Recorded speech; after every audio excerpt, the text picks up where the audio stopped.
माता गायत्री की पवन सुगंधित जैसे मन को नंदन वन कर देता, पवन सुगंधित जैसे मन को नंदन वन कर देता, वैसे ही माँ गायत्री का दर्शन मानो दुख हर लेता। बोलो जय गायत्री माँ, बोलो जय गायत्री माँ, बोलो जय गायत्री माँ, बोलो जय गायत्री माँ।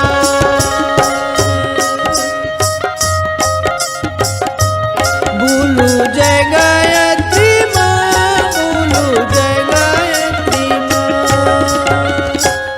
जब हमारी ये धरती पूरी तरह से जलमग्न थी, अच्छा, उस समय से सैया में सोए विष्णु नारायण, उनके मन में विचार आया कि क्यों ना सृष्टि की रचना की जाए।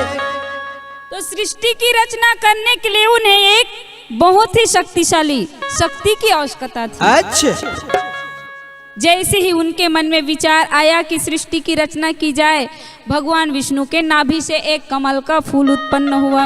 अच्छा, कमल के फूल में से उसी समय ब्रह्म देवता उत्पन्न हुए। अच्छा, ब्रह्मा जी उत्पन्न हुए और आकाशवाणी हुई, मनुज देवता बने बने यह धरती स्वर्ग समान, यही संकल्प हमारा, यही संकल्प हमारा।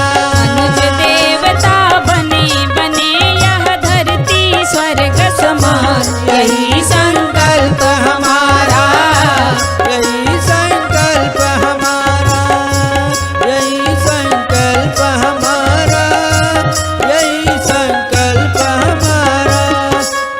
जैसे ब्रह्मा जी उस कमल के फूल में से उत्पन्न हुए, उसी समय आकाशवाणी हुई। अच्छा, आकाशवाणी में ये कहा गया कि ब्रह्म देवता, तुम्हें माँ गायत्री की 1 चरण और सावित्री की 4 चरण की साधना करनी पड़ेगी। तब जाके ये पूरी सृष्टि जो जलमग्न है, पूरी धरती जो जलमग्न है, उसका जल सूख जाएगा। सूख जाएगा। और ब्रह्म देवता है तो सृष्टि की रचना करने के लिए 1 चरण माँ गायत्री की और 4 चरण माँ सावित्री की साधना करने लगे। आज गायत्री के महामंत्र से जीवन के सब पाप हरो, गायत्री के महामंत्र से जीवन के सब पाप हरो, सुंदर सुखी बनेगा जीवन, गायत्री का जाप करो। सुंदर सुखी बनेगा जीवन, गायत्री का जाप करो। सुंदर सुखी बनेगा जीवन, गायत्री का जाप करो। तो उस समय जैसे 1 चरण गायत्री की और 4 चरण साधना सावित्री की ब्रह्मा जी जब किए, अच्छा, तो जो जलमग्न थी वो जो है पूरा सूखाग्रस्त हो गया। सूख गया। और उस समय ब्रह्मा जी से 2 शक्तियां उत्पन्न हुई। अच्छा, पहला जड़ और दूसरा चेतन। जड़ उसे कहते हैं जो सृष्टि का संचालन करती है, जिसको हम प्रकृति के नाम से जानते हैं। और दूसरा चेतन, इस सृष्टि के अंदर जितने भी जीवधारी हैं, जिसे सावित्री का नाम दिया गया। हाँ जी। ब्रह्मा और माँ सावित्री के संयोग से अच्छा, 4 वेदों का निर्माण किया गया। हाँ जी। पहला है ऋग्वेद, अच्छा, दूसरा यजुर्वेद, तीसरा सामवेद और चौथा अथर्ववेद। इस प्रकार से 4 वेद का निर्माण किया गया। हाँ जी। और इन 4 वेद में हमारा जो जीवन चक्र है, इन्हीं 4 वेद से होकर के गुजरता है। अच्छा, 4 वेद की वर्णन को देख करके शास्त्रकारों ने इन चारों वेद की माता गायत्री को बना दिया। अच्छा चारों वेद की माता इस प्रकार माँ गायत्री हो गई हो जी। और चारों वेद उसके पुत्र हो गए, इसलिए वेद माता गायत्री भी कहा जाता है। अच्छा तो गायत्री माता की उत्पत्ति इन्हीं वेदों से हुई है। बोलिए वेद माता गायत्री की जय।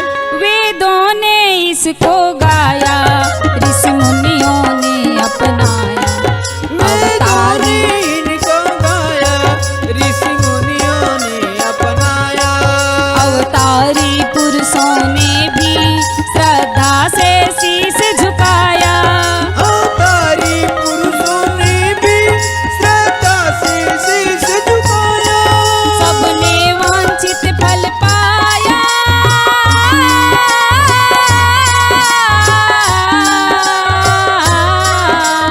इसे सुमिर कर हो प्रसन्न माँ, ऐसे क्रियाकलाप करो, सुंदर सुखी बनेगा जीवन गायत्री का जाप करो, सुंदर सुखी बनेगा जीवन गायत्री का जाप करो, सुंदर सुखी बनेगा जीवन गायत्री का जाप करो।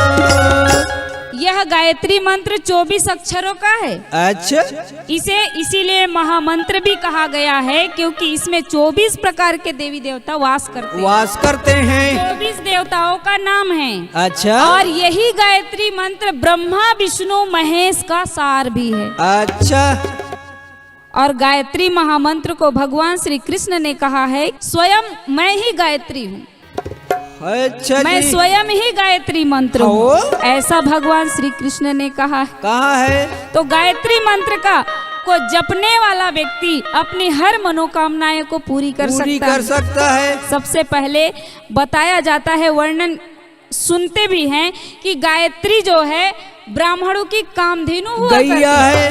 कामधेनु गैया थी। हो जी। उससे जो कुछ भी वरदान में मांगते थे वो मिल जाता था। वह और ये गायत्री मंत्र किसी और को ना मिले क्योंकि ये बच्चे और महिलाओं के लिए वर्जित हुआ करता था, जपना वर्जित था, तो किसी को ना मिले ये सोच करके उसे एक बंद कोठरी में ताला लगा दिए, जिसे पंडित युग ऋषि श्री राम शर्मा आचार्य जी ने हम सब के उत्थान के लिए, मानव जीवन के कल्याण के लिए, अच्छा पूरी सृष्टि में उस मंत्र को ढूंढ करके हर बच्चे बूढ़े महिला जवान सबके पास में बांट दिया ताकि सबके यहाँ सद्बुद्धि हो जी। बोलिए वेद माता गायत्री की जय।